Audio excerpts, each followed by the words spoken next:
Because you're not supposed to do those things. Cap went like this, swelled up. Rick, you ready? Yep. Call me in order.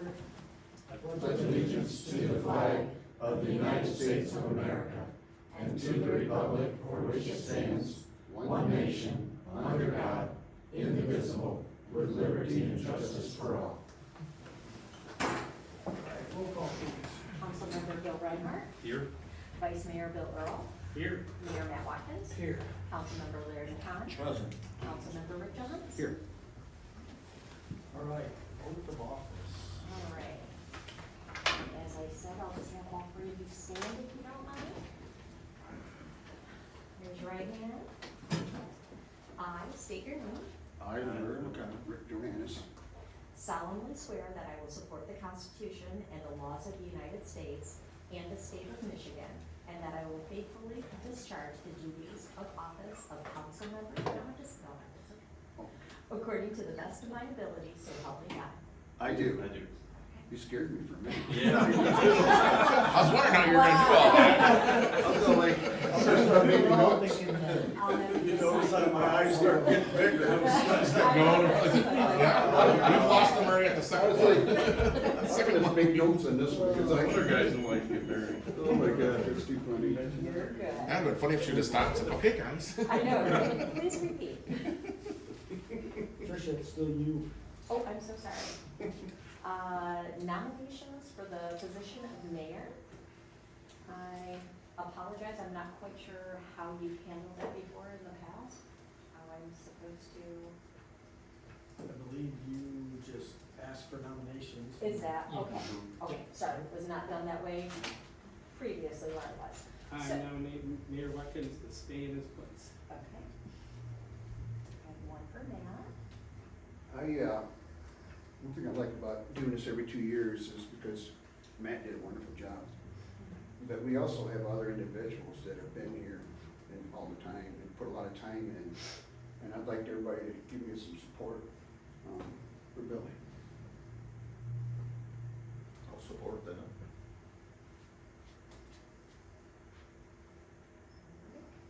Larry is support. Okay, all in favor? Or do you normally generally go through and each nominate a person? I think that's all we do, isn't it? Open the table up to nominations, and then if it gets a second, vote on it. If Okay, it fails, keep going. okay, so I have motion with support. All in favor? Aye. Those opposed? Great. Motion passes. Congratulations, Bill. Look at his eyes. Now what? You ready? All right, then. We need a vice. So,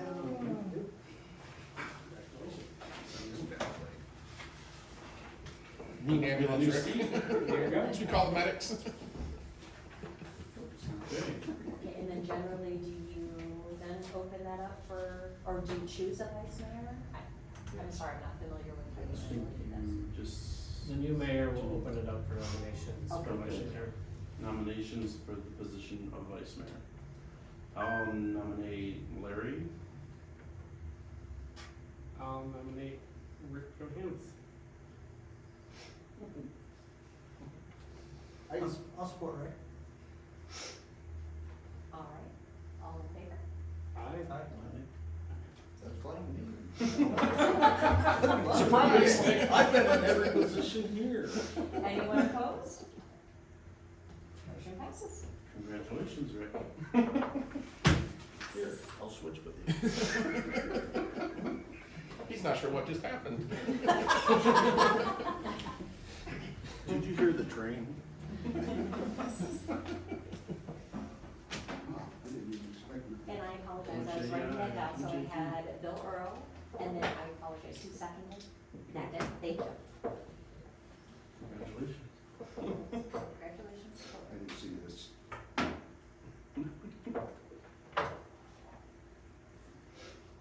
All right. Then it goes to you. Okay. Public comments?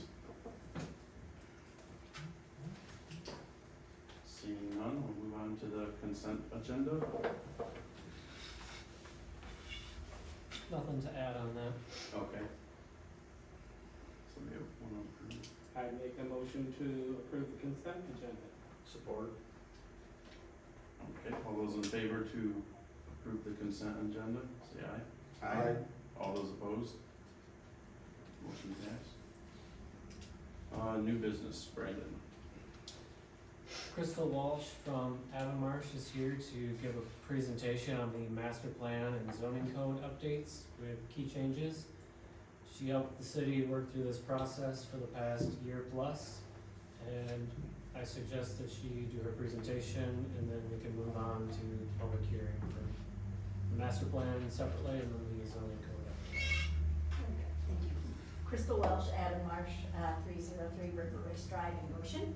And it has been a pleasure working with you all over the last year. Staff has been great. They've given us a lot of feedback and a lot of input along with the public engagement that we did during the process. So a lot of work that we're gonna try to get through in about 15 minutes. So we're gonna just hit the highlights. So mainly what we're gonna talk about is a little bit of how we did it, how we went through that process, then the master plan highlights, zoning ordinance, which is now a unified development ordinance highlights, and then you are the end of the adoption process. So we started off by reviewing your existing plans, doing some basic demographic analysis, pulling up GIS layers, including your county tax records, and we had an interview with the Bronson School Corporation, not only because they're a big player in your community, but they also had a piece of property that during our community input survey was identified as a problem property. So we wanted to have a conversation directly with the school corporation.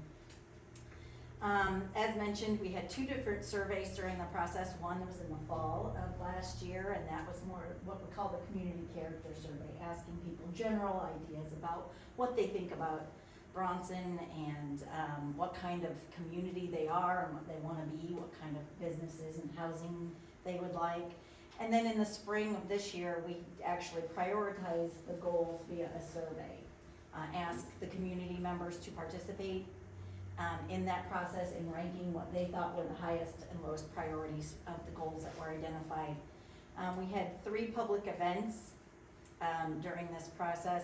We had a workshop in May of early this year. We also had staff members do one of the activities that we had done in the workshop was related to housing and housing type. They took that same activity to the Polish Festival and got additional feedback on that.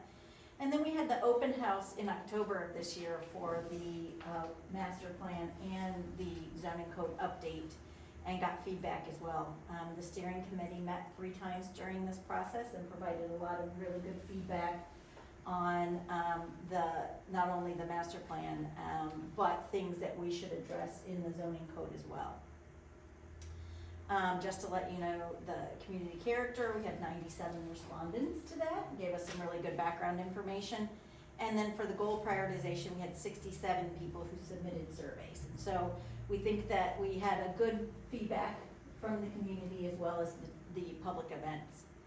This is just a snapshot of that workshop housing project that we did, both at the workshop itself and then at the Polish Festival. So you see we collected information under both of those related to type of housing and housing density that people wanted. These fed into the recommendations and activities related to the housing and neighborhoods section of the plan. And then October 4th, we had that open house. It was along with the food truck rally. And some of your high priority goals identified really are related around the community character, showcasing Bronson's downtown, creating strong neighborhoods that provide housing opportunities, as well as protecting the small town charm of downtown while creating it as an economic driver for the community. And so those are your high priority goals. And the little score next to it is a weighted average based on the survey results from the people who actually took the survey. So those were ranked directly from the survey respondents. Now, you said it's a weighted average, is that like a 1 through 5, is that a? It was a 1 through 3, 1 through 3? yep, and so higher scores were higher. Yep. So, we like to do the weighted average as opposed to a general average, because it then really does, I think, help emphasize the fact where high priority goals list. We'll often see that people will do lots of 2s. And so it's good to know whether they're actually high or low, and not just everything's just not a 2. A really important part of the master plan is your future land use map.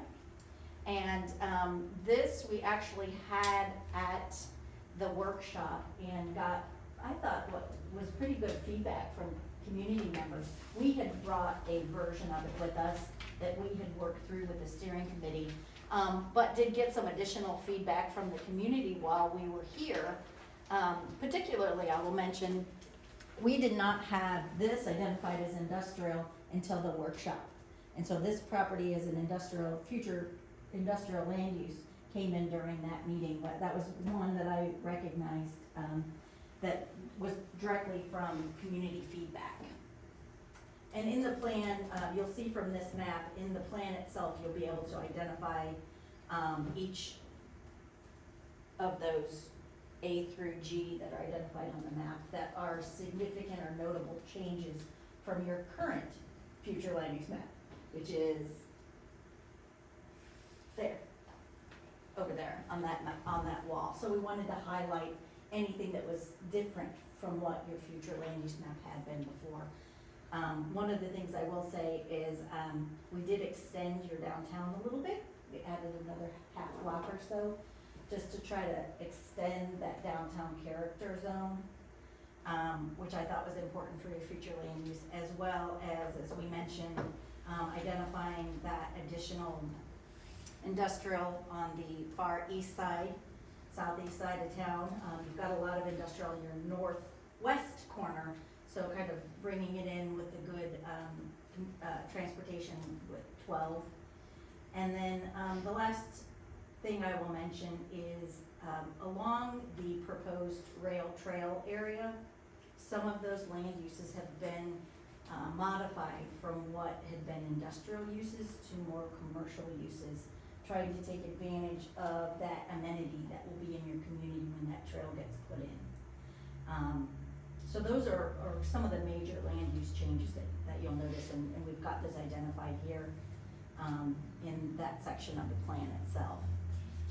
And then the last thing I'll mention is that we tried to make sure that the plan itself is implementable by trying to go through each one of those goals and not only identify actions that we think you can take, but also identifying the timeline, who the lead agency or entity would be for that action, and then identifying partners in the community. Because although Brendan and Patrick are awesome guys, they can't do it alone. And so identifying who in the community can help them kind of get these things done. It takes everybody, I mean, Yeah. everyone you can get involved to make that work. Yep. And so that is kind of the end of the master plan summary. If anybody has any questions? Yeah, you had mentioned the interview with the school corporation, and there was a problem, something, what Oh, during the was that? original community character survey, Ryan School was identified in the survey by multiple people as kind of a concern of its current condition and how the school is going to kind of utilize that property moving forward. And you'll see in our future land use map and conversation with the school is that the fields that are there are a great community asset. The school corporation is not sure if they're gonna continue in the next 20 years or so to have that second building there, the school itself. They are having internal conversations, and I don't think any of this is secret, internal conversations about how to better utilize their own property. and, with a lot of the condition issues in that school itself. So, yes, and so what it did for us, what we thought was great is it, opened up the opportunity of the property next door, which is owned in part by the community, by the city, that might be a great place for some higher density apartment buildings, because you've got apartments there already, and then you have that large open space. People were very interested in trying to keep those, sports fields in some way, shape, or form for continued community use, whether they continue to be owned by the school or not, but, considering those sports field as a community asset. Thank you.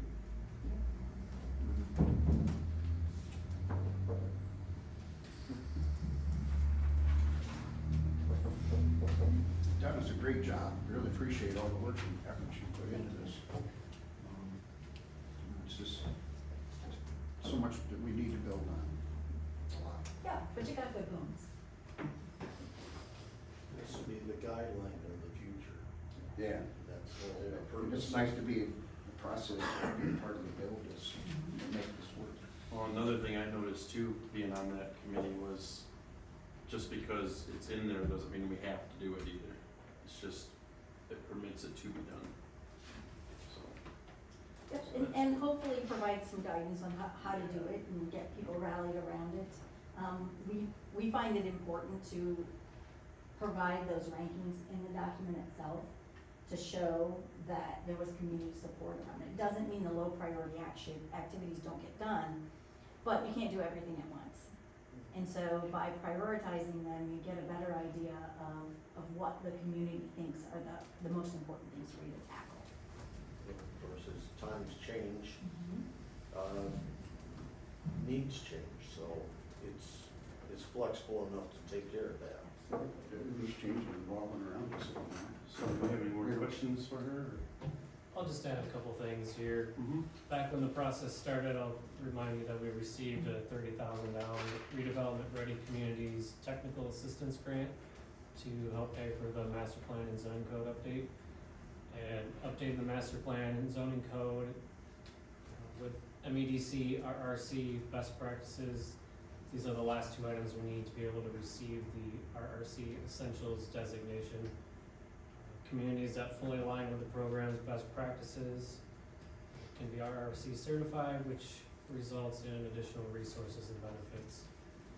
So, make you aware of that, and you'll need to have a public hearing before taking any action on it. Okay. So, move into public hearing now for the next one, or For this one, and for then this one? move on to zoning next. Okay. So we're still on A, Yes. okay. So we have a motion to move into public hearing? I'll send motion, move to public hearing. Okay. I have a motion to move into public hearing in a second. All those in favor? Aye. All those approved or opposed? Okay, public hearing.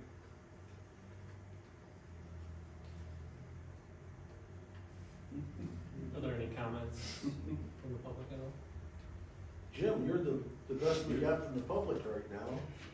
I don't agree with you, but. Steve's a pretty good guy. No, I have. Perfect, Jim, perfect.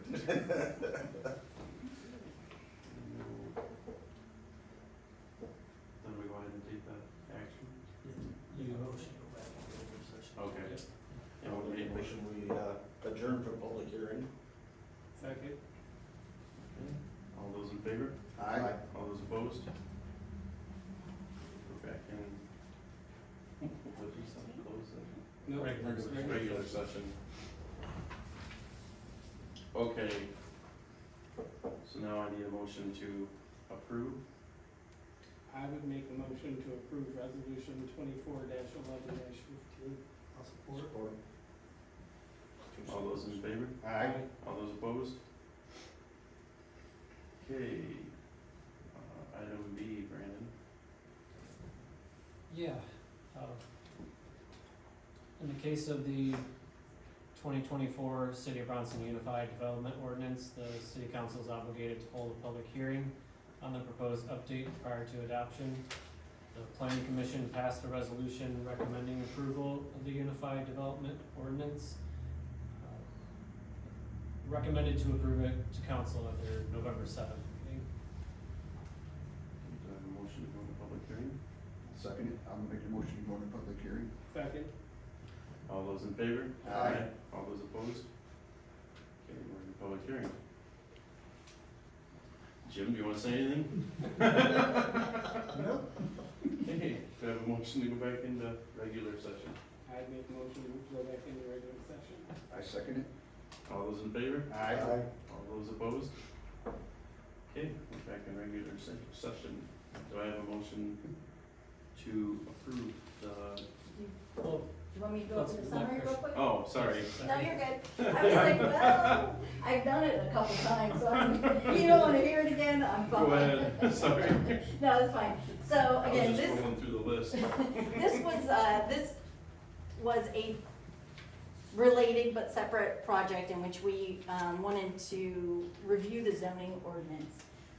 So one of the interesting things that I love about Michigan, which is not the same in Indiana, by the way, is that one of the activities as part of your master plan is you have to do a zoning code review that says, okay, does your master plan and your zoning ordinance jive?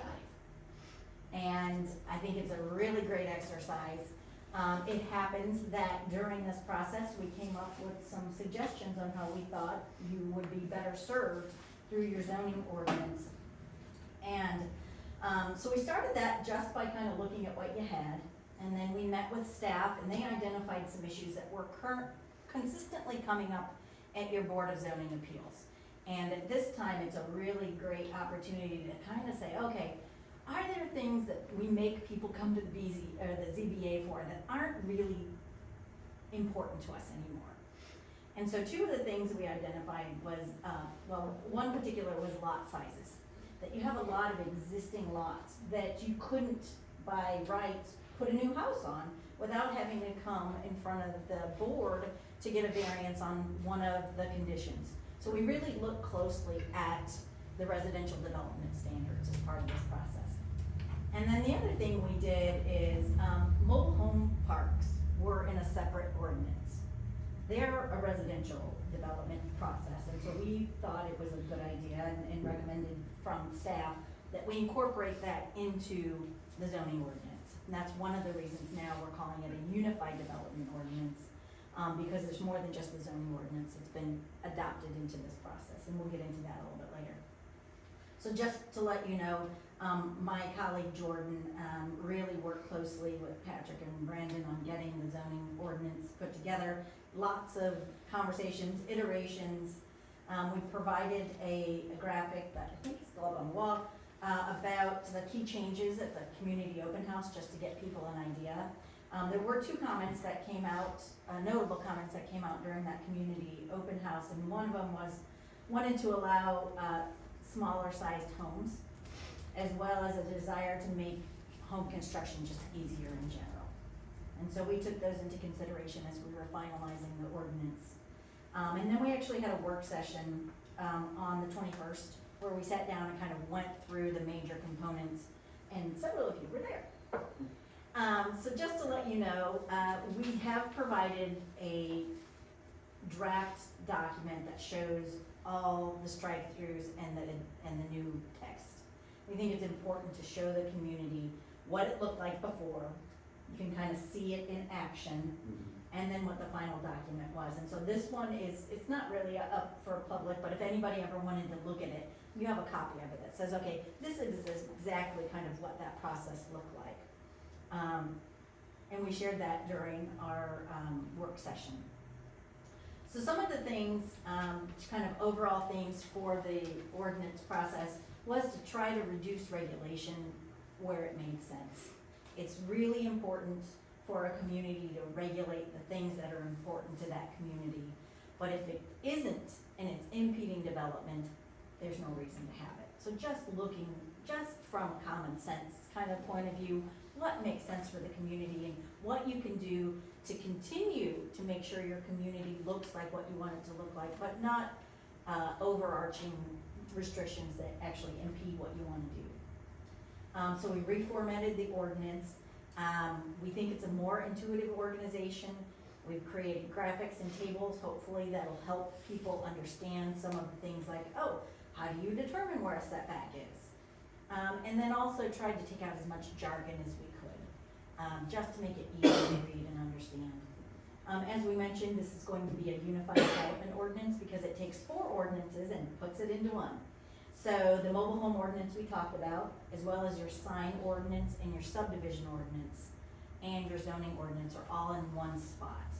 And that's become a fairly popular practice because people who want to do development are generally impacted by those 3 or 4 ordinances.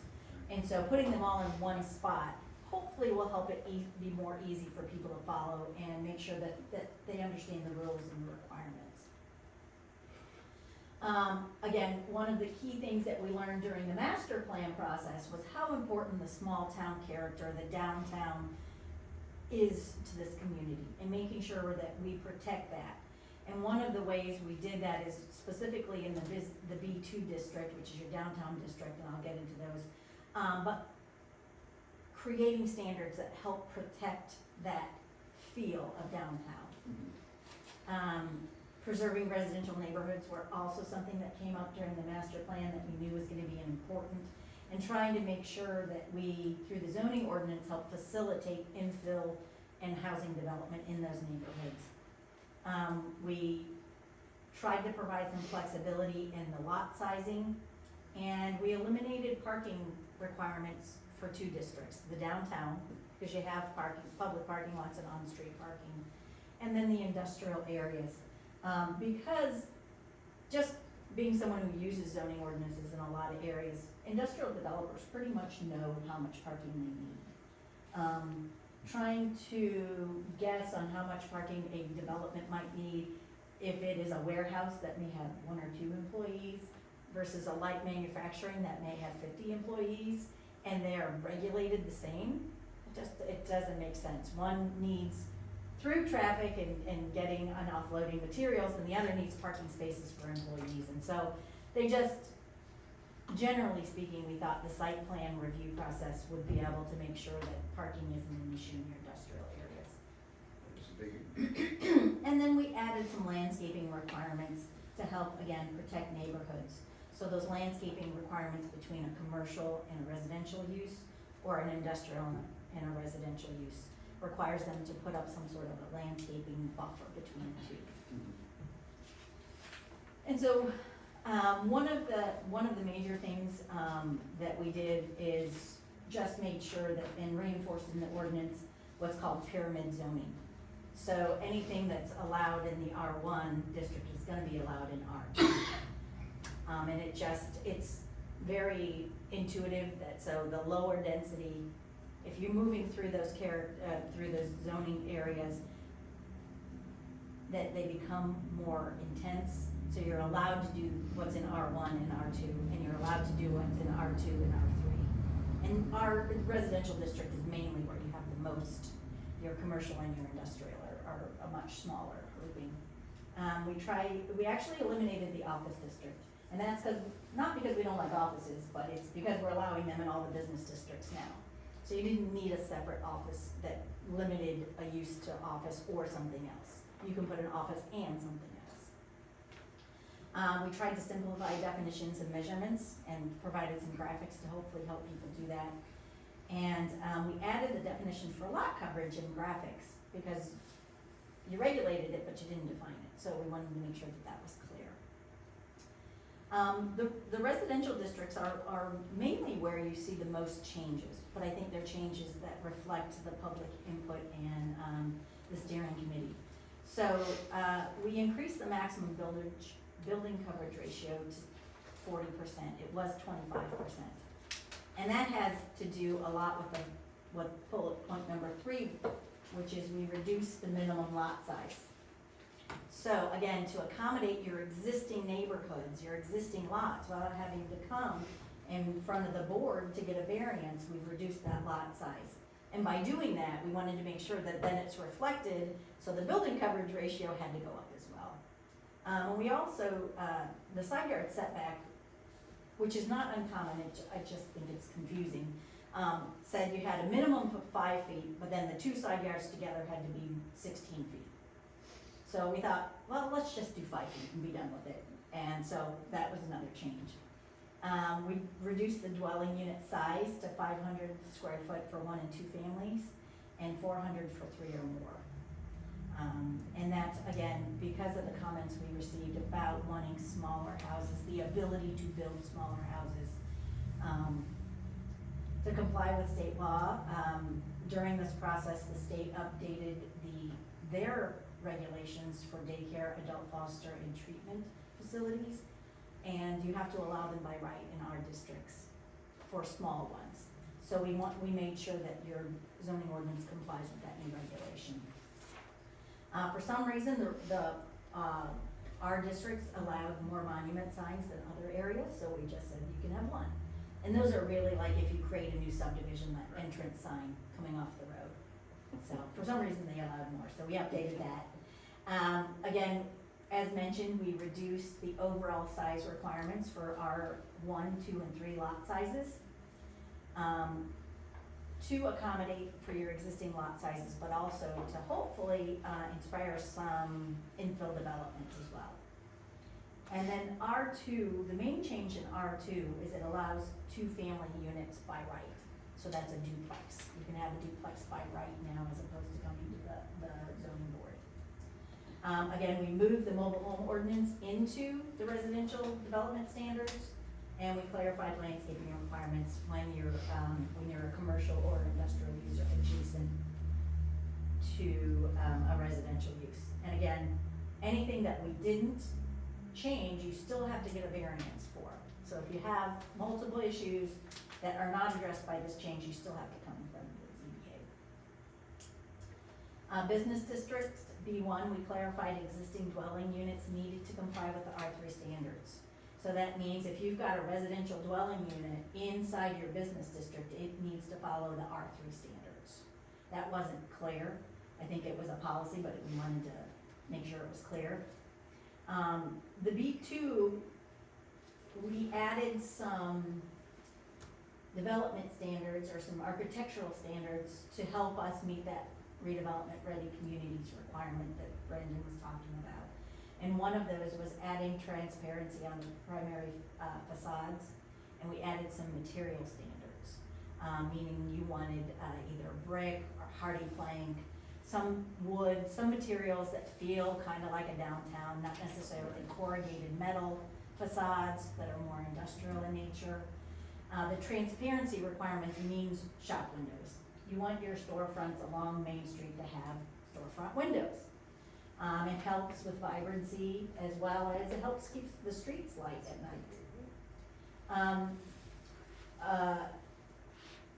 Allow dwelling units above the first floor. That was an amendment that was done back in 19 to allow second and third story apartments above your first floor. We think that's important to help with offering more housing types and hopefully getting people to be inspired to renovate the apartments above the first floors that you have downtown. I think that's something that they have been doing, haven't they? Those committees and that. They've done a lot of work of it through there, trying to. One of the other issues, specifically to a downtown, is drive-throughs. Drive-throughs are not conducive to pedestrian flow. You've got one right behind us, and we are not going to take their drive-through away because that bank likes their drive-through. But we are, in this zoning ordinance, not going to allow additional drive-throughs, just in the downtown.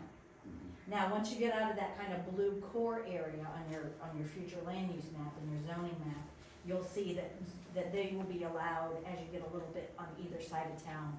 But really, again, to kind of reinforce that downtown character, you don't want to necessarily put in additional drive-throughs. And then, so the industrial district, we did remove parking requirements for the downtown as well, as we mentioned before.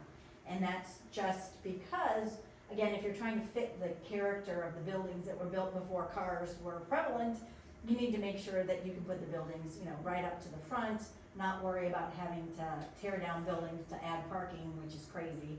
So, you have some public parking spaces as well as on-street parking that should be able to help, with the demand for parking as people come to visit the downtown. As we mentioned, industrial, we added the landscaping requirements and eliminated the parking requirements. And then the use table, we added definitions and then talked about accessory uses. There was some conversation about the fact that in residential districts, people just seem to keep adding these little sheds and things like that, and those are all considered accessory structures. And so we're limiting that to 3 per residential district. That sounds good. So that includes detached garages. So if anybody needs a 4th accessory structure, they still gotta come in front of the board to get that. Basically, we don't want just a lot of them metal ones just brought in and put on properties. Yeah. I get that. Yep. Now, a lot of them are temporary, they're not built on a foundation at all, they're just temporary. Does that fall into this too? Those are still considered accessory structures, and they would have to meet accessory structure setback requirements, and then the number as well. Doesn't mean they can't do it, it just means they have to come in front of the board to get it. I was just asking Yeah. a question. No, That's a absolutely, good one. yes, It's gonna be something that people will think about. yes. For solar installations on a residential property, not an industrial or commercial solar, but if you have solar panels on your particular property in a residential use, there was some screening requirements, and we've taken those out. Just, again, because the lots are fairly small, and then to try to put landscaping with the solar panels, Right. landscaping may impact the solar panels' functionality, so we've removed that. The developmental standards, we did confirm some things. We talked about eliminating parking in some areas for the B2 and the industrial, but we clarified that all residential uses outside of those 2 areas have to have 2 parking spaces per dwelling unit. And this comes a little bit from the conversations during the public engagement. Both sets of public engagement that we had talked about people parking in their front yards and parking in places that kind of make it look less than attractive. So hopefully what this will do is obviously help by making a developer or a person think through the process of where do they put those 2 parking spaces. Steve and his department's been working on that very well. And the issues that we have is that, you've got a house with 6 people and everybody has their own car, but when the house was built, it's a single width driveway with a single garage, and there's only room for 2 cars, and so they're stacking them on top of each other. It's kind of understandable, but the ones that you guys are really trying to put a halt to is ones with no plates and. Right, stuff like that. Stuff Yeah, where but they're there's- just- There's you still know some that other they're- problem areas which I don't have an answer for. Yeah, There's appreciate too many people living in the house that everybody has their own car, but they have no place to put them. it. As the kids grow up and. So we also, in the sign ordinance, removed any verbiage related to content-based regulation. You cannot regulate sign content, you can regulate sign size, location, and materials, but you can't regulate what goes on that plaque. That's freedom of speech and it's protected by the Constitution. So we just reworded some of that to make sure that you were all squared up with that. And then, again, as mentioned, we added the landscaping sections for adjacency to residential uses. So, again, this was kind of the process we went through. We had a lot of meetings, actually, at the end of this thing. So we had a master plan work session, we had the community ordinance, we had the zoning ordinance work session, we went to planning commission, and now we're here for the final approval by the council. So any questions? It's a year's worth in 10 minutes, right? Yeah. I think she's done a great job. I think it's outstanding, what's been brought in. I mean, our people work really hard to do the best for us, but by bringing in the professionals, that's what they do, that has had to streamline it a lot. And I appreciate what you guys have done, Crystal. Thank you. Cause the lot size was, that used to be an issue, and I know there was some of the, in the newer section of town, some lots that weren't big enough to build on. And of course, we gave them the variance, but by the time they're done, they spent $500 to do it. That should have never been that way in the beginning. So, these are great things for us. I think you brought up a good point, the planning commission, Bill. Yes. You need the smaller houses. Yep. So that you're young and you got these large homes, but then when it comes down to two, I remember you saying, Well, yeah, me, 2,800 square feet. yeah, and so that, those are available for, you know, we can't do as much. Yeah. I mean, I don't know how else to say it, but anyway, so. Well, really on both ends. So, you know, there used to be this thing called a starter home. That didn't cost $500,000 and it wasn't 2,000 square feet. So bringing those back in and infilling the neighborhoods with, the housing types that would have been here 50, 60 years Yeah. ago is so important. But it's so nice that our homes are not built so you can almost shake hands with the neighbor like a lot of cities are. Yeah. So I mean, we're far enough apart, but yet, starter homes are important for younger families. Or people who are on the other end of that stick. Yeah, and I, to be honest with you, Larry, I think it's more on the other end of that than it is the In starter Brunswick, band. in Brunswick especially. Just because you have, and I guess I probably should get into it, but the younger generation doesn't want to start out, they want everything right now. Yeah, So that's, you're right. that's why it's gonna, Instant gratification. it's gonna go towards the older generation than it is the younger generation, but yes, I believe we need to have the smaller houses. That was a good point you made, that. Cause they don't need to build a 2-story, 16-bathroom house. Nobody And agrees. reality is, if you look at it, right now, your typical rent is somewhere between $1,100 and $1,500 a month. I mean, you get an efficiency apartment and you're spending $1,100. Isn't that crazy? So, I mean, this gives them an opportunity to build something small, have some equity, be able to invest in it, and potentially move up. Yeah, I agree, all the way with that.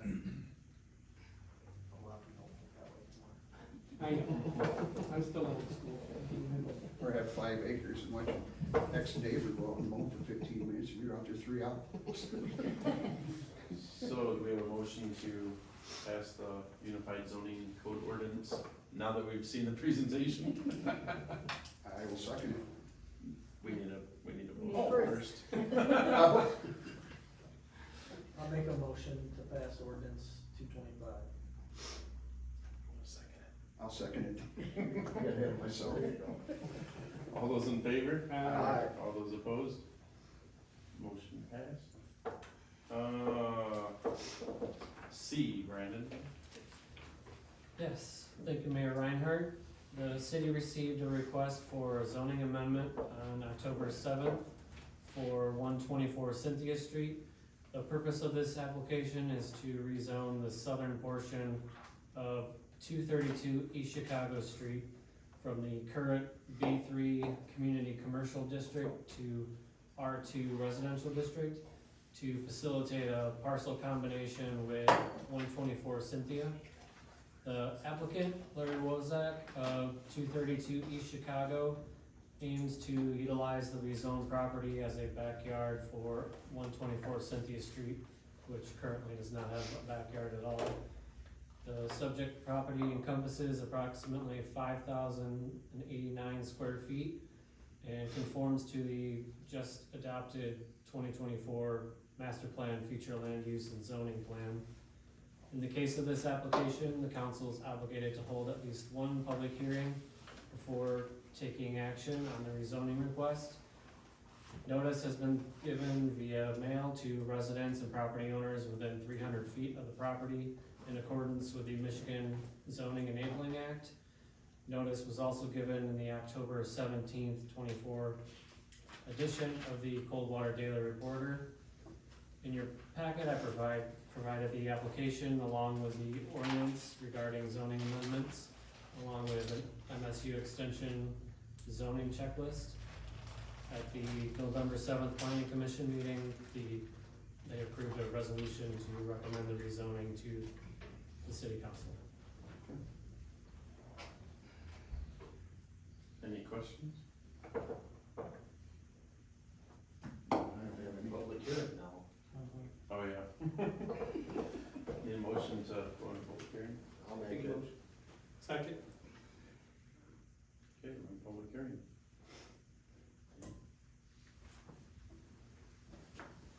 Jim, you got anything? Okay, need a motion to go back into regular session? I'll make a motion to go back into regular session. Second. We're in regular session. Now, any questions? Planning commission planning commission passed it, so I'm making a motion to approve ordinance 226. Do we have a second? Second. All those in favor? Aye. All those opposed? Okay.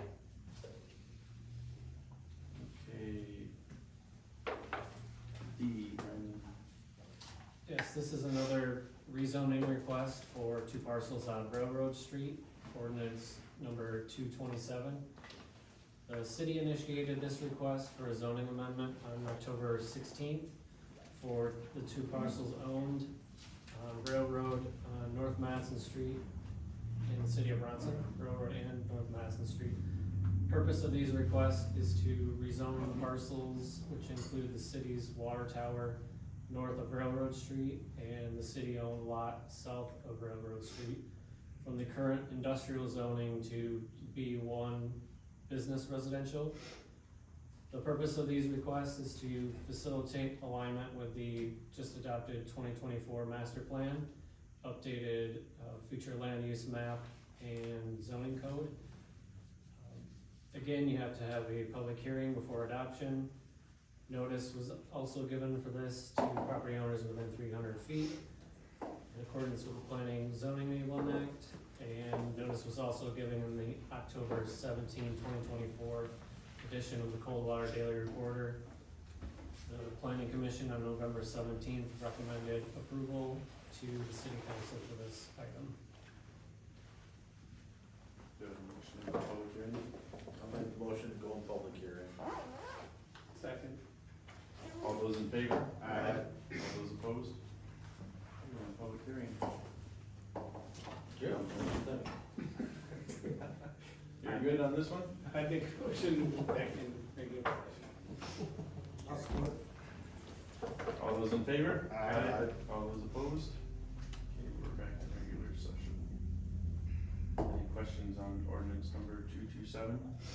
No. I'd make a recommendation to approve ordinance 227. I'll support. All those in favor? Aye. All those opposed? Okay. E, Brandon. Yes, this is another rezoning request for parcels on Rudd Street, ordinance number 228. The city of Bronson also initiated this request for a zoning amendment on October 16th. The aim of this request is to rezone 559 Rudd Street and the parcel to the south, both owned by the city, which is currently zoned R1 residential district, and rezoning it to R3 residential district, which allows more multifamily options. The purpose of these requests, again, is to facilitate alignment with the 2024 master plan. The owners of 559 Rudd Street, Ray and Julia Skaggs, authorized the city to initiate the rezoning of the parcel on their behalf.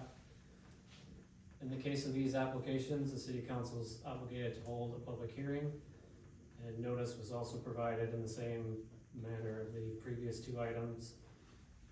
Notice was given on October 17th in the Coldwater Daily Reporter. And also the Planning Commission recommends approval. We have a motion to go into public hearing. I'll make the motion to go in public hearing. Second. Jim, you got anything? We got a motion to go into regular session? I'd make a motion to go in regular session. I'll second it. Okay, any questions on ordinance 228? I'll make a motion to approve ordinance 228. Second. All those in favor? Aye. All those opposed?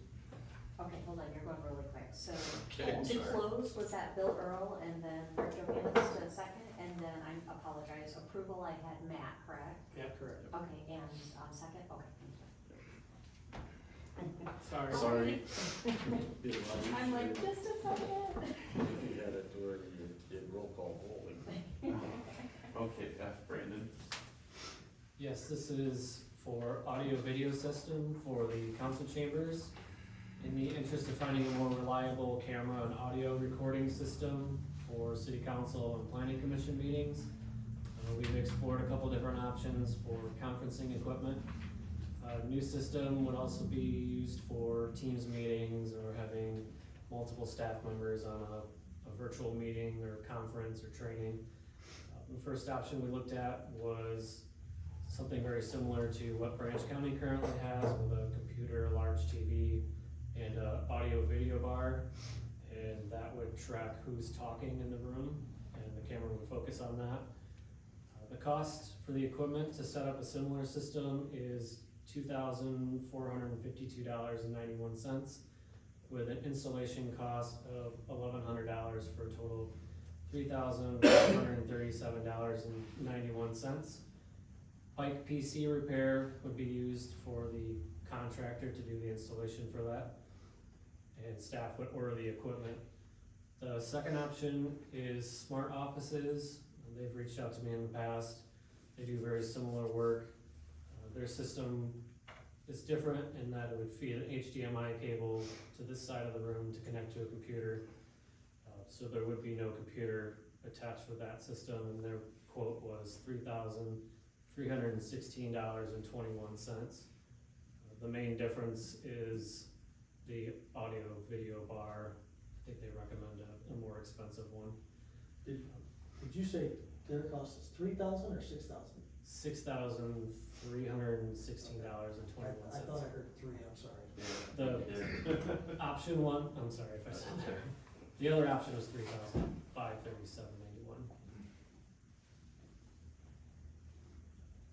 Now, just because, I guess I'm not a IT guy, what is the computer that we're getting, what's the storage that it can hold, and roughly what does say a 1 hour meeting, what does that equate to?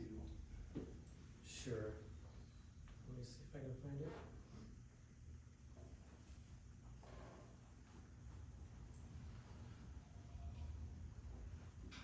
It'd be a 512 gig computer. Do we know what a 1 hour session equates to? I could find that out. I think that would be plenty enough storage for an hour. I think it is too, but I'm just saying, because you're gonna wanna keep that as far as however many years back you wanna go, and eventually someplace, I mean, you're gonna put it to the cloud or something, I'm assuming, as far as like backup storage, so. So what we do is we upload the video to YouTube, so that's where it's stored and anyone can go and watch on our YouTube channel. So we wouldn't be saving them locally. So essentially, every month it gets uploaded and then it's empty again and ready for a new meeting? Yeah, to make space for the next one. Yep, that makes sense. That's a good question. Any more questions? No, I think I covered it, Brandon, what's your thoughts on this? you know. I think it would be really helpful to have. But I mean, as far as Oh, the benefit of one versus the other. well, the option one is obviously significantly cheaper, and it does also provide a computer, which the other option does not. So you're definitely getting more bang for your buck at a lot smaller cost. Option 2 had the HDMI, is that right? Yeah, we just feed an HDMI probably up through the ceiling and down over here. But option 1 doesn't really need it with that computer, right? No. Now, but don't we have a terminal now set up for payments? We do, we have one that's set up for the credit card, that's what you're speaking of. There's there's a terminal there, but we can't just download the software on that to where, and then you're running. I don't believe it's actually a separate terminal, that's actually ran through the computer itself. And then, of course, it goes through the internet that way to process the payment. Yeah, so this would be a dedicated computer in this room for video conferencing. And you said audio and everything too, so. Yeah. Cause if you've seen those videos, I know it's hard to hear a lot of what's being said with our current Yes. layout, so. It's very difficult to That would hear. be, I think that'd be very beneficial for that. It should improve video and audio quality for sure. Make a big difference. Yeah, that's a good idea. Any more questions? Nope. We have a motion? I'll make a motion for option one, which is the pipe PC repair, amount for $3,537.91. I'll second it. All those in favor? Aye. All those opposed? Okay. G, Brendan? Yes, a 4-day work week, wanted to have a discussion on this. Staff has been discussing it, and with the desire to go to a 4-day work week with 4 10-hour days. Opening the offices earlier and staying open later, 4 days a week, would better allow residents and customers to stop in and conduct business. For those that work a normal 8 to 5 job, it's very difficult for those folks to be able to come in during those hours. So potential hours of 7:30 a.m. to 5:30 p.m. would allow folks to come in before or after. In your packet, I provided a list of pros and cons.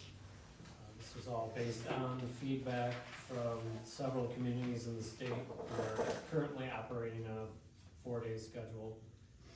Some of the pros include, like I mentioned, the extended hours. Being closed on Friday would provide quiet time for employees to come in and work on catching up on things or complex problems. It would help attract and retain quality staff. A 4-day work week would motivate staff, leading to increased productivity, increased staff morale, lower incidence of sick days, some cost savings on utilities, and saves startup and shutdown time at the end of each day, especially for DPW.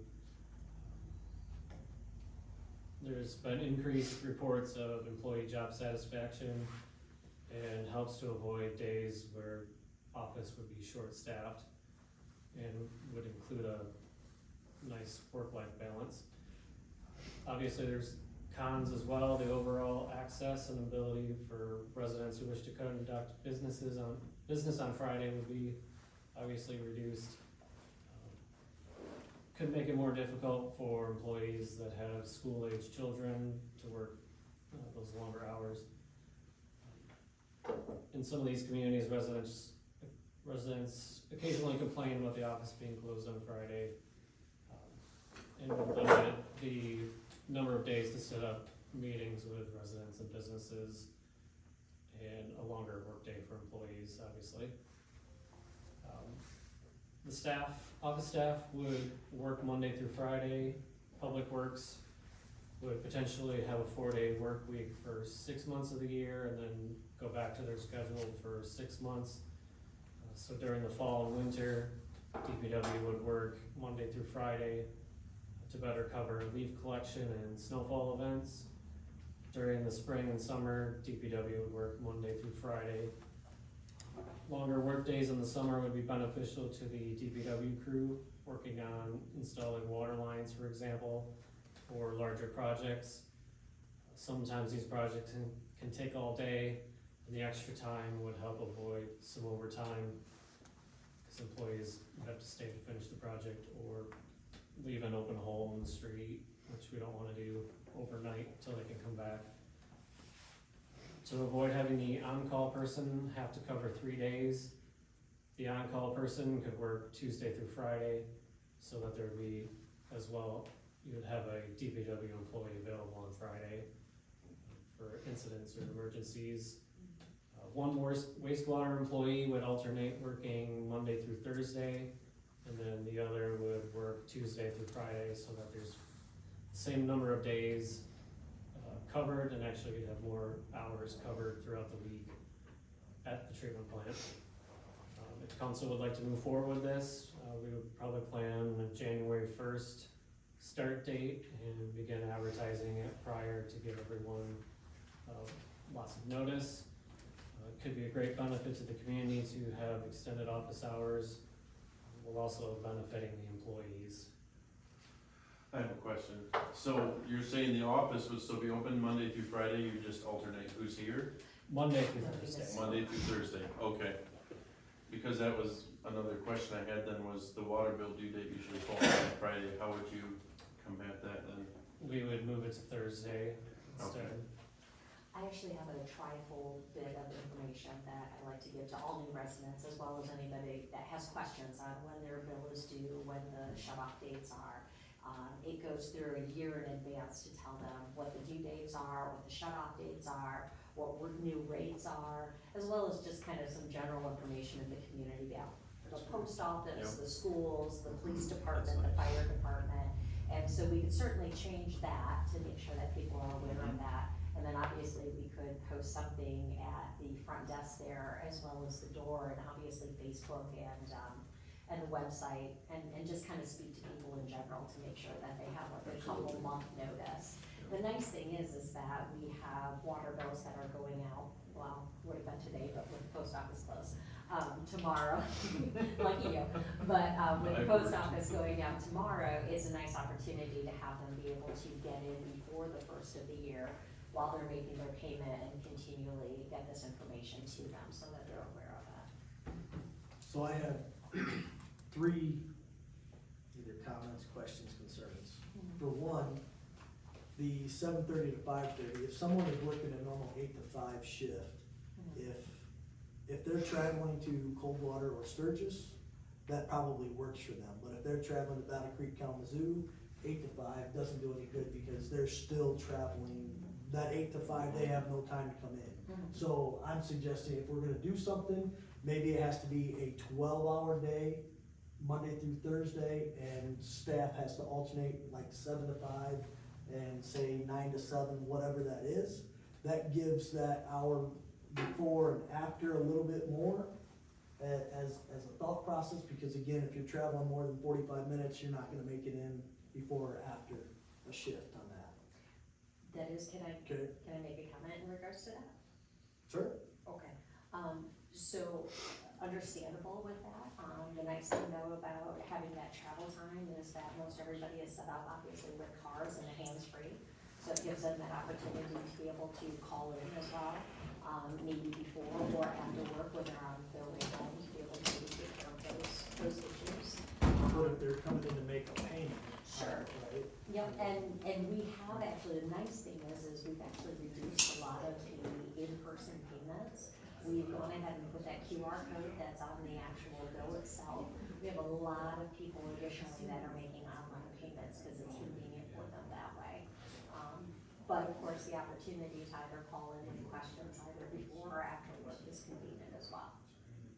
I'm just concerned with the time. Is Sure. all on that one. I do think it's necessary for DPW to be on an off shift during, the fall, winter, spring hours, for the fact that if they're working 7 to 5, it's dark for 2 hours in the morning. Yep. And, you know, I don't think it's conductive during that time frame. So if it's say October through April, and you're working, 5 days a week to maximize the amount of daylight. I mean, we've all worked in the dark before with flashlights and spotlights, and it's just not the same.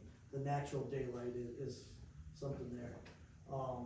So that would be the concern I would have with the DPW, and I would suggest them being on a different work schedule because of that time. The last one is, how does comp time figure into this if staff has to come in on Friday to work on something for a few hours and everything else? How does that work during their regular,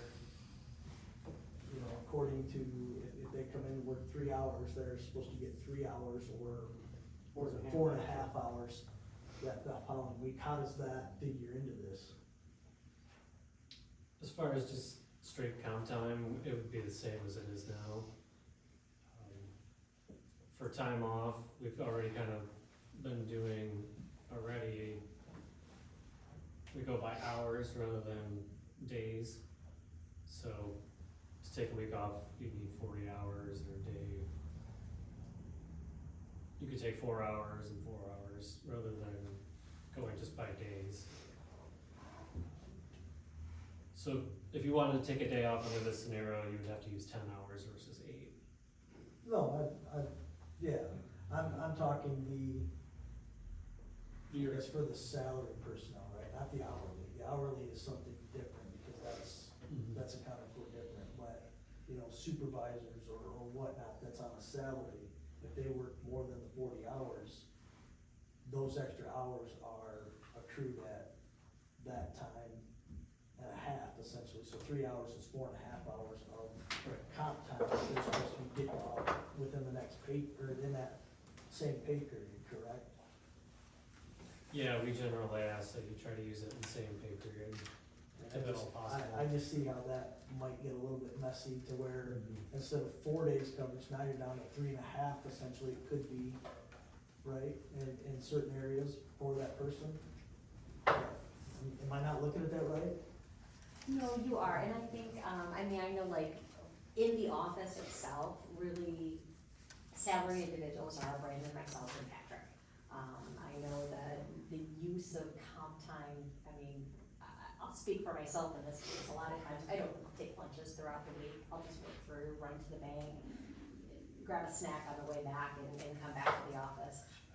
I don't count it later, you know what I mean, my 40 hours is my 40 hours, I work that plus some, and I don't generally take additional time. I will say this last week, I did because of the election.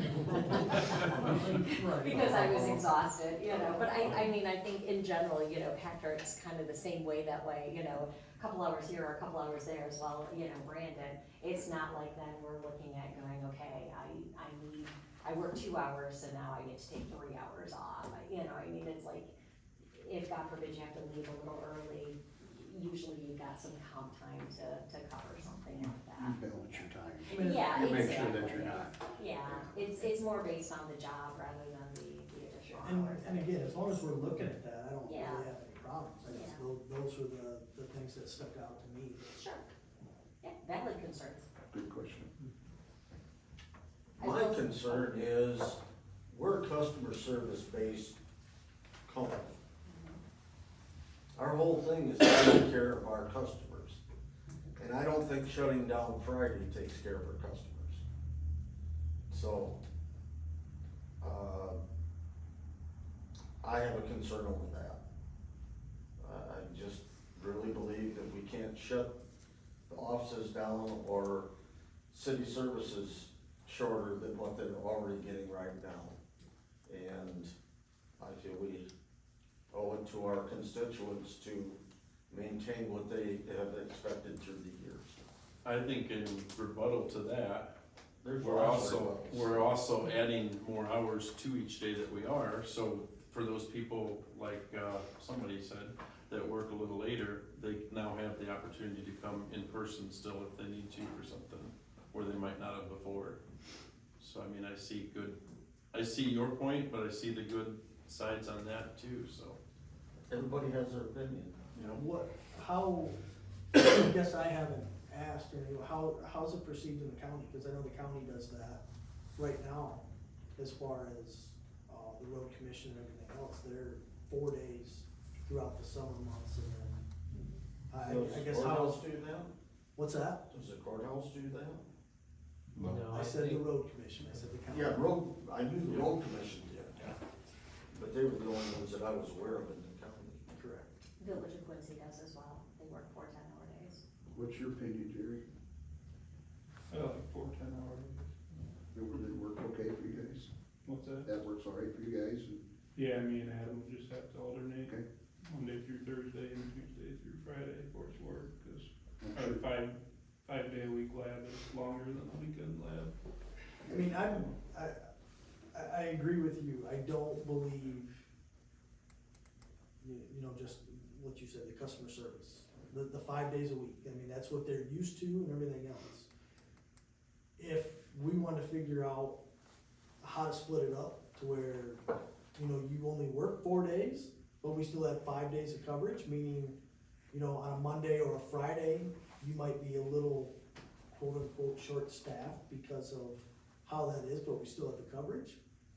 I don't have a problem with that. However we want to spin it, it doesn't matter, but I'm in agreement. I think you gotta have the 5 days, and I just don't see how the 7:30 to 5:30 solves the problem 4 days a week. I don't think it will. Right. That's my opinion. I'm in agreement. There are other options as far as when you'd be open. You could be open till 6 or start earlier, stay a little later, or 7:30 to 6, something like that. yeah. I would invite you to be here on, most Fridays when a bill isn't due, because it's dead. It is very dead.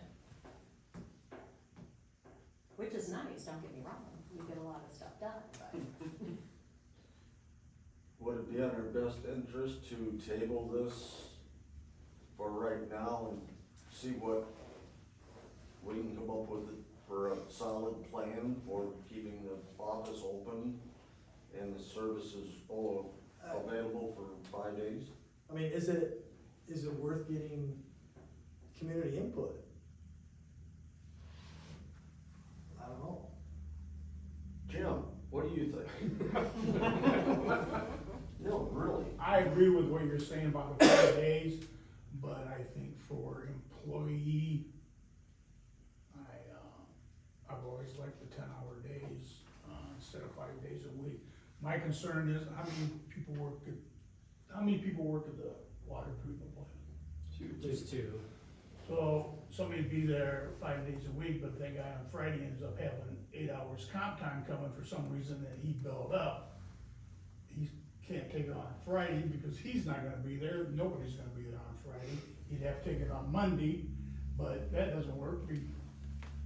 You understand what I'm saying? Yep. You're gonna have a lot of, possible gaps there, but I mean, as far as 10-hour work days, I think they're great.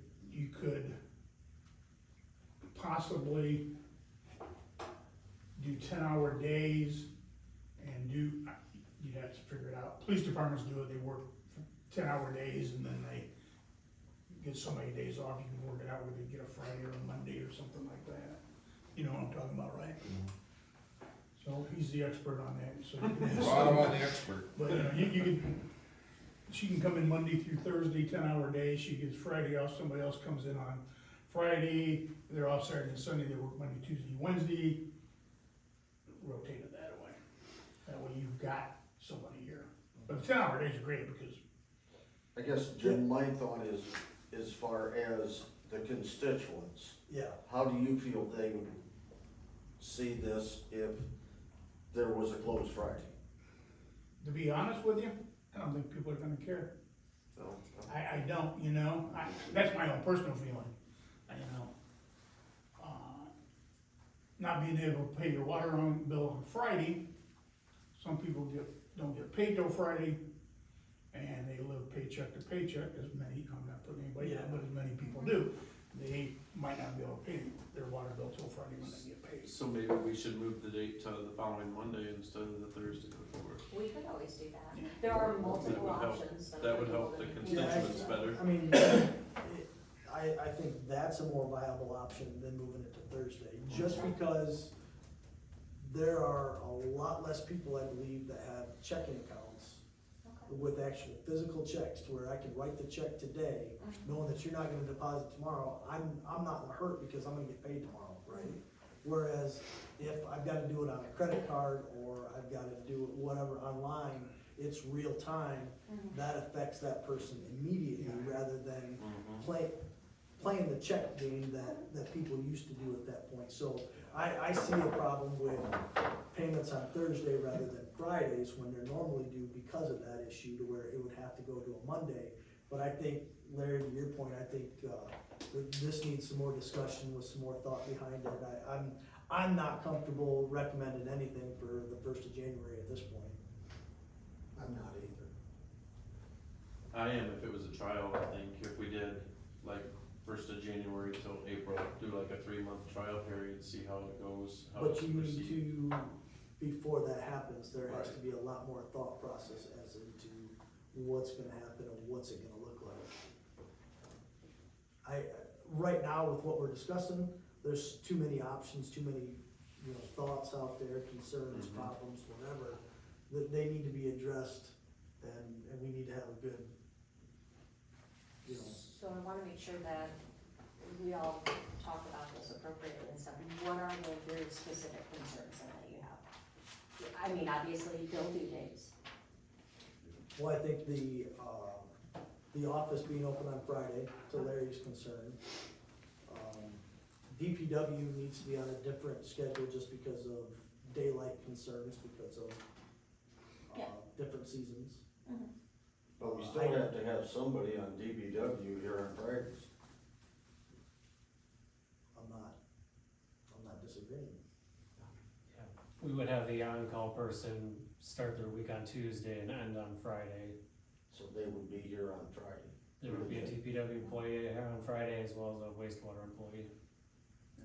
Yep.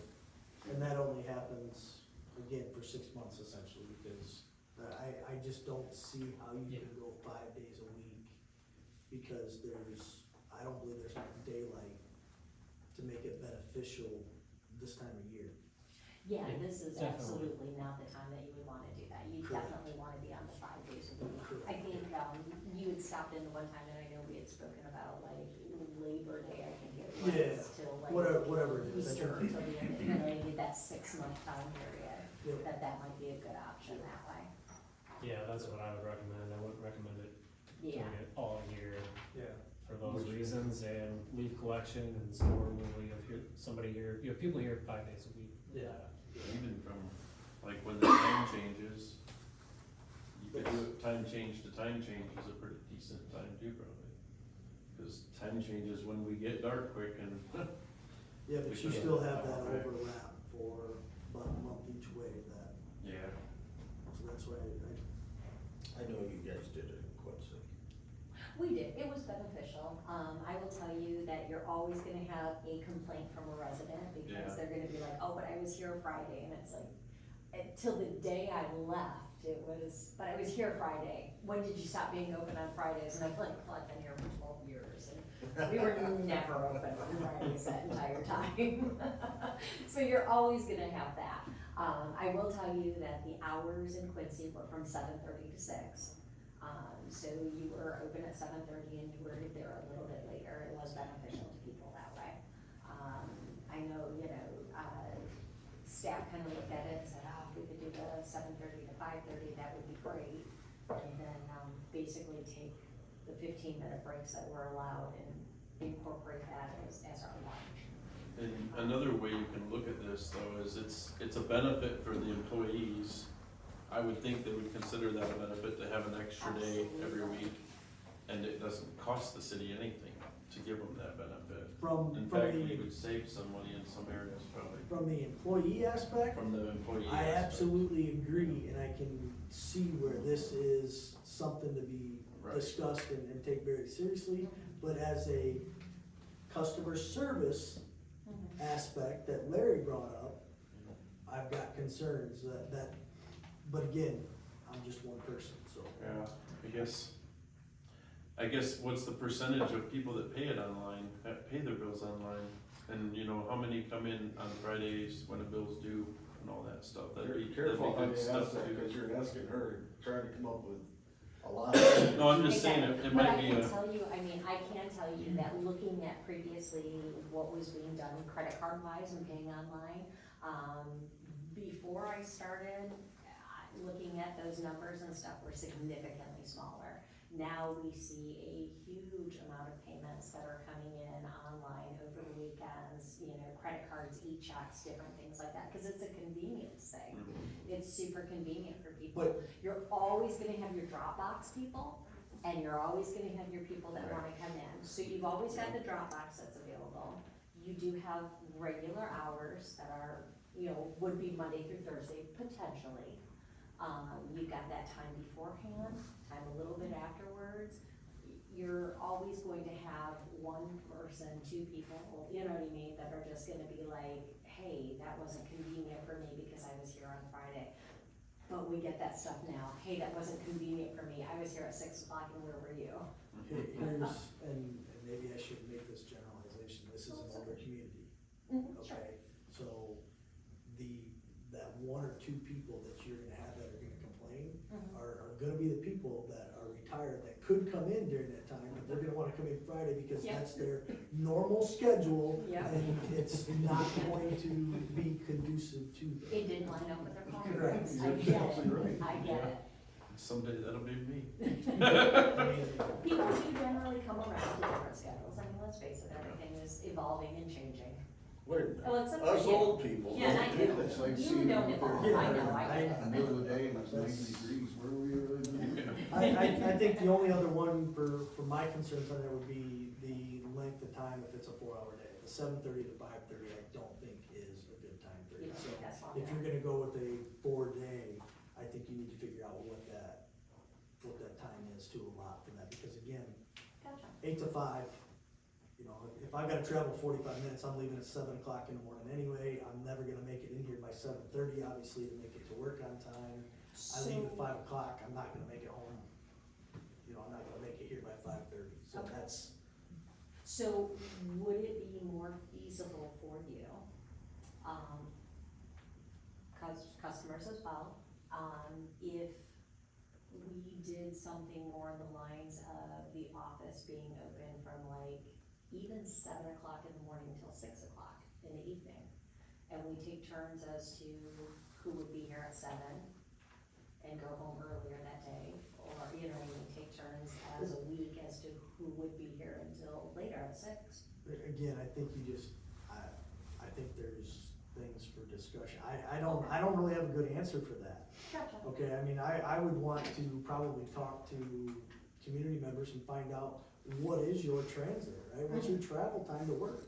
If it's, you're going 15 minutes either direction, or, 45 minutes down to the trailer factory, whatever it is, maybe that time works. But if you're going to Kalamazoo, you're going up to, the industrial fort at Battle Creek there, I mean, that's a good 50 minutes. You're never gonna make it in if that time frame is 7:30 and your normal's 8 to 5. Yeah, and those people would never make it in Monday through Friday, no matter what. Correct. So, I just think there's more discussion to be had before we can do anything. So should we schedule a public hearing for it? Yeah, you can do that if you want, Alright. of course. Let's And that's- table it for now then and schedule a public hearing and get the public's input. I'll move to table it now. I'll second it. All those in favor? Aye. All those opposed? That gives us all a chance to see our constituents and ask them Yeah. their opinions. Yeah, I used to work 410 and it was nice. The people that I know are usually elderly and they're the ones that are cantankerous. Yeah, Including me. I was gonna talk to you about this when we're done. Yeah, I worked at 410, Walmart Distribution Center. I loved it. And it's, Yeah. I mean, you did accomplish a lot on a day, that extra day. Okay, option agreement, Brandon? Yes, thank you, Mayor Reinhardt. The city's been working with the developer about obtaining a option to purchase the remaining 6 acres that the city owns at the very end of Industrial Avenue. The option would be for 2 years with the option of renewal of the agreement by both parties. The agreed purchase price would be $1,000 per acre if the option was exercised. They would like to have an option on the property with the goal of future development of the site. When previously discussed, council did not want an agreement longer than 2 years and a $1,000 per acre purchase price. Are there any questions? So this has been tabled all this time due to the Cronkite bolt issue that we've been Yeah. dealing with. Yeah, that put it off because of having to give more property and then Do, shifting over boundaries. do I dare say names, just so I know, or should I keep that under wraps? I just wanna make sure I'm talking the same thing, is all. Yeah, Madsen Wire, Okay, owners of Madsen. okay. Cause they'd already approached us. Correct, and I just wanna make, I was Yes. curious, done the same thing. yeah, I just wanna make sure it was the same that we had talked, and it wasn't a new development, so. Yeah. So the question is or what we're wanting is we want to allow them the 2-year option. Right, I guess, what are you asking again now? I mean, 2-year option, $1,000 an acre.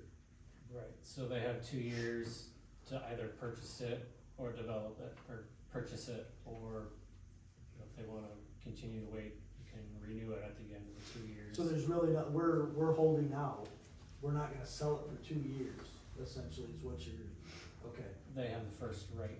first right in the next 2 years, okay. Alright, How many years has it said I there? don't have a problem with that. And there's the same protections that it has to be, if you purchase it, it has to be developed within 6 years, or it reverts back to the city. They have the ability to sell it if they develop it, but they can't sell it for profit before those 6 years, unless it's developed, unless it's developed. okay. I'll make a motion to approve the 2 years, $1,000 per acre. I'll second it.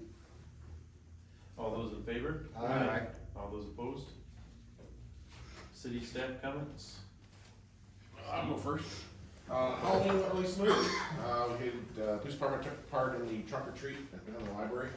I think we had a lot more kids, especially older kids, that came through, which was nice, because we knew where they're at and they're not out destroying the town. Had a few decoration vandalism, some minor stuff, fair amount less than normal, I think, but, Halloween went real well, so, learned that, time changes kind of mess things up as far as kids going to school when it's dark and it's light and, kind of navigating that, but other than that, I don't have any other news. Have we had any problems with, golf carts? One individual seems to, can't follow rules, but he's gonna probably be addressed. Whether we revoke his privileges, Right. I haven't had anything with him in the last month or two, but initially, it was constant, but, kinda waiting to see if he straightens out or not. What about the side-by-sides that I see? We've had some problems with side-by-sides coming in thinking that the ordinance out in the county extends into the city. Brandon just the other day just said there was a side-by-side sitting out in front of Smitty's the other day. That was my question, 'cause I. So, yeah, there's still a few people that, you know, we catch them and then, you know, educate them to say, hey, you know, this isn't part of the ordinance. We haven't had a lot of problems.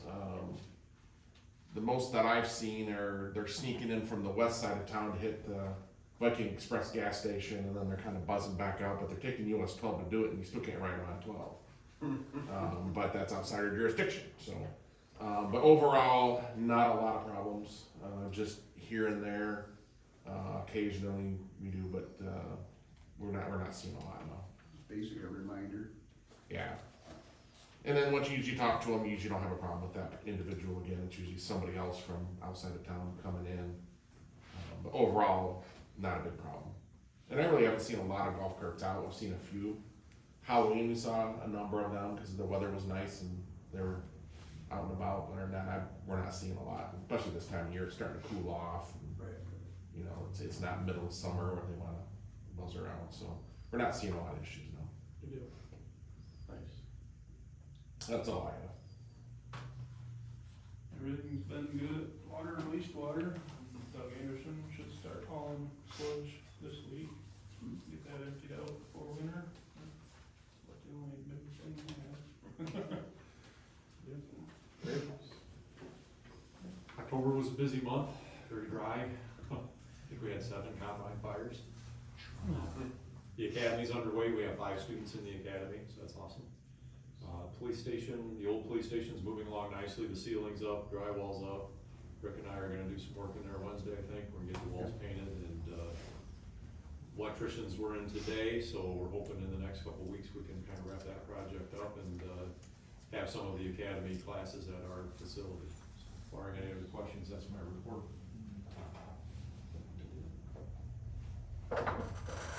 City manager comments? Thank you. Just to let you know, I did hear from Mr. Kane Lindsay today of a potential claim at 208 East Chicago Street, due to a sewer backup issue. So he was provided the forms, and once they are submitted, it'll be turned over to our insurance carrier to handle that. The city did receive the power plant risk management grant, $2,500 towards the police department camera system. And then the planning commission met recently and held a hearing regarding allowing recreational marijuana sales in town, and that was voted down. They did not recommend sending that to city council. So if there's any wanting to add that onto a future agenda, just let me know, otherwise that'll be done for them, for now. Can I add something? Yeah. Okay, just to let you guys know, prior to the election, I found out about a $5,000 grant that was available for election, either equipment or costs or different things like that. I found out about it like the day before it was due, submitted the information, and we got $5,000. Thank you. What's that? Can we buy another voting machine? Oh, good Lord, we might need to look into that, cause I'm telling you, that tested my patience to no possible end. Yes, and the newer ones are faster as well. Much faster, yes. Because, I mean, if we, just thinking here, if we put that towards a new one, that makes everybody's life a little easier when voting came along. Well, the actual issue with the tabulator, ended up being the fact that as you go up to, Beverly, who was sitting over there, and of course, there's the tab that's supposed to be very nicely perforated and tear very nicely, did not. So, yeah, it was almost like the paper was moist, but it was kept here in the office, so I don't understand what the possible issue with it was. But none of it was tearing nicely, so as you were starting to put it through the tabulator, there were all these little pieces that would end up, just little fine pieces that got caught in there. And it ended up jamming the system with paper, but I cleared that, pulled the paper out, but it still was detecting something in there from those pieces of paper. So I don't know it's necessary, you know what I mean? If another system would not detect that, I'm not quite sure how old these are. I'd have to look into that a little bit further. I can tell you that tabulators are very expensive, but we can certainly look and see what those costs are. But yes, it was a pain. I mean, it'd be ideal if we had a backup. Yes, no, absolutely agree. Yeah, I can check into that and see what those costs are. But at least we'll have $5,000 toward that. Thank you. Yeah, congratulations. Yeah. City council comments on that? Yeah, I apologize for, missing the meeting on marijuana, but I appreciate the community input for that. It makes it a little easier for us to make decisions when the community comes out to do that. Wanna thank Crystal for coming in and doing everything on the master plan and, everybody's hard work on that, Patrick, Brandon, everybody in the city. And then, Rick, Larry, Bill, congratulations on reelection. And, Thank you. Just, everybody have a happy Thanksgiving. Bill? Just thanks everybody for what you do. Good job on the election, getting through that. Thank you. It's always a trial, isn't it? Yes, it is. Patrick, great job. I know you put a lot of time in, you and Brandon with the Crystal on the master plan and zoning. I missed a couple, but made up for it where I could. Congratulations, guys, on your reelection. Everybody, drive careful. Your kids are out. Have a happy Thanksgiving. Larry? Well, congratulations, the community on a safe Halloween. And I thought it was very orderly, the parents were with their kids. I thought it went very, very well. Jim Mahaffa, thank you for running against us. It's very important that people of your caliber do that, so that the people have a voice. And if they didn't like me or one of us, why, you know, so be it. It gives them more options. Right, but thank you, because that was a great thing. Too many times we've seen where nobody ran, and you just had the feeling that the community did not have a voice into an alternative option. In this way, we should always have at least one or two other people run. I agree. So thank you. Pushes you. Thank you. Steve, your department seems to be doing great. Looks like the new building's working out well. Jerry, it's always good when you show up and you got a smile on your face and things are going well down there. And Scott, I kick you around every day, so I don't need to do any more there. But for Patrick and Brandon, what a great job you guys have done on this master plan. You've taken care of a lot of the issues that we've had through the last number of years with lot sizes and brought us up into modern times. That's very important, and thank you. Tricia, you always do a good job, but it had to be a trying day on election day. Thank you. That's all I have. And congratulations to the other two. Thank you. Your election. Rick? Yeah, I was in here voting at the time, we had some problems, and I wanna compliment how well she handled the situation. How well she moved on it, was moving, you know, people were lining up, like you didn't even get, you know, just so smooth. So when I threatened to tape somebody's mouth with Yeah, I was getting a little aggravated, we had a guy that wouldn't stop, but anyway, I was kinda glad you did, 'cause you stand beside me, I was like, I'm talking about this. But anyway, you were phenomenal. Thank you. You got on it, you knew the answers, you moved quick, Thank you. and we appreciate that. And Scott, you got such a young, good core over there. I went to a training maybe 6 weeks ago or whatever, and I seen these young ones. They're energetic, they love what they're doing, and it's really good. Absolutely. I'm around them, and it's been really good. Steve, what can you say? We've got some good officers. We're plugging away. It helps a lot now having that extra one, doesn't it? Kind of gives somebody that's burned out. Yep, so giving us some free time to accomplish some larger tasks. We were at high school, I don't know, last football game, I think it was home one, and I come up to the corner up by the cemetery by Anderson. He said, what's that bike doing on the road, street there? I looked over, there was a kid back over by this Halloween display someone had there in the corner. And there was other two were standing off watching. So I got a hold of Ricky, right on my phone, I said, hey man, I think I'm right where you need to be.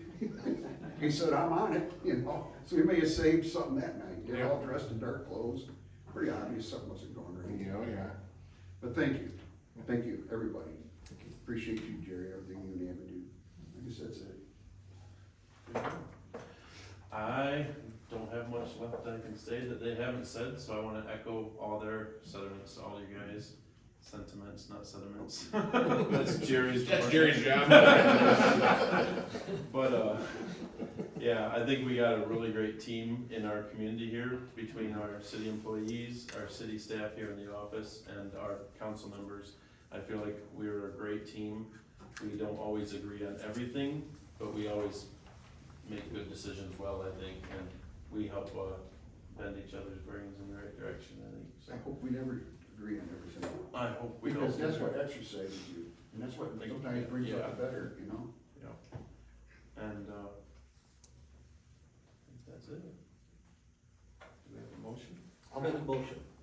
Second. All those in favor? You know, if you're gonna be long-winded like this,